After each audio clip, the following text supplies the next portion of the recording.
today I can report some good news. So we have 4 new cases, 1 person from overseas hotel quarantine. There are 3 locally acquired and close contacts of existing cases. So we are considering these low risk. So this is very good news, but it does give our health officials the time that they need to do the contact tracing, which is wonderful news. So the first one is the brother of the Prince Charles case, that casual worker, and Dr Young will give some details about that shortly.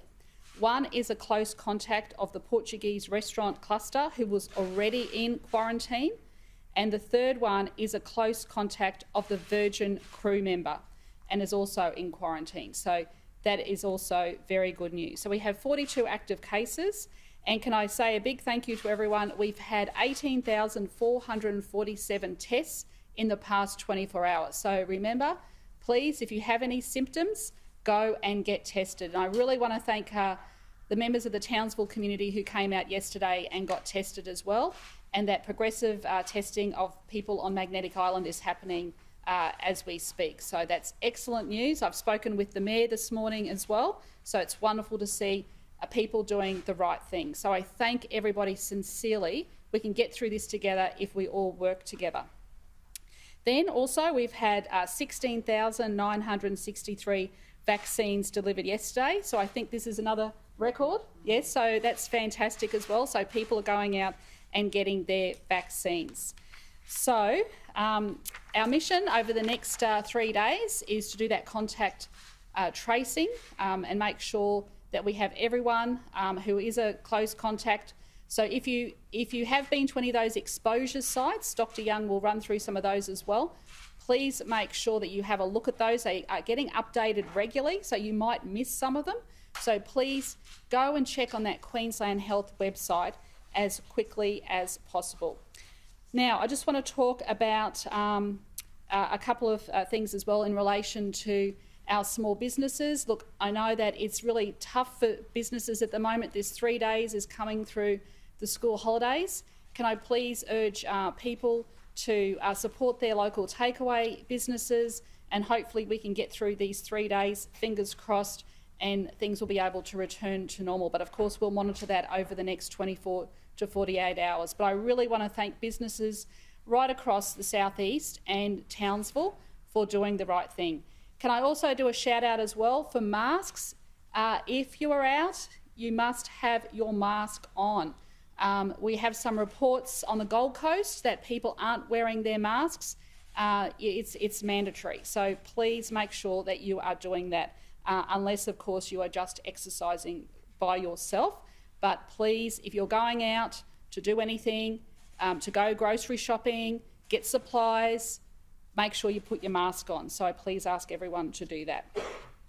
And finally, I just want to make a couple of other comments. So first of all, as I said yesterday about the overseas arrivals, we need to reduce our caps of people coming in.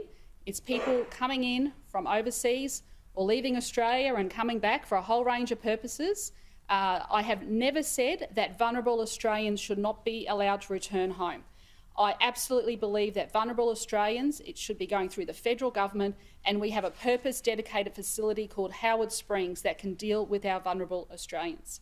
But there are a large number of people that are travelling overseas for business for a whole range of reasons, and there are questions that need to be answered about why they are not vaccinated leaving, and also if people are coming to Australia, why are they not getting their vaccinations? Because it is overseas arrivals that are bringing this Delta virus into our state.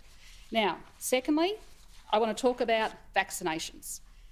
We want Queenslanders to get vaccinated, but there is some clear guidelines that have been put in place by the Chief Health Officer, ATAGI and the AMA, and there has been no National Cabinet decision about providing AstraZeneca to the under 40s. Let me say that again. There has been no National Cabinet decision about providing AstraZeneca to the under 40s. National Cabinet said that there was an indemnity for doctors. So that is very clear that National Cabinet did not make that decision. So I'd like to ask the Prime Minister, did his Cabinet make that decision? Now, in Queensland, we always follow the advice of the Chief Health Officer.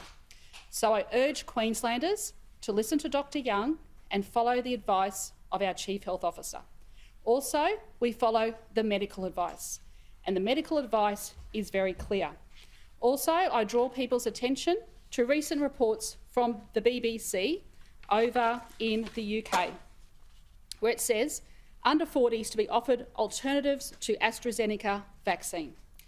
It says here most adults under the age of 40 will be given an alternative to the Oxford AstraZeneca vaccine due to a link with rare blood clots. So my message to Queenslanders today is please listen to Dr Young and listen to the health experts when it comes to the vaccine. At the moment, the advice is for people aged 40 to 59 to get Pfizer and people 60 and over to get AstraZeneca. There has been no National Cabinet decision about AstraZeneca being given to under 40s.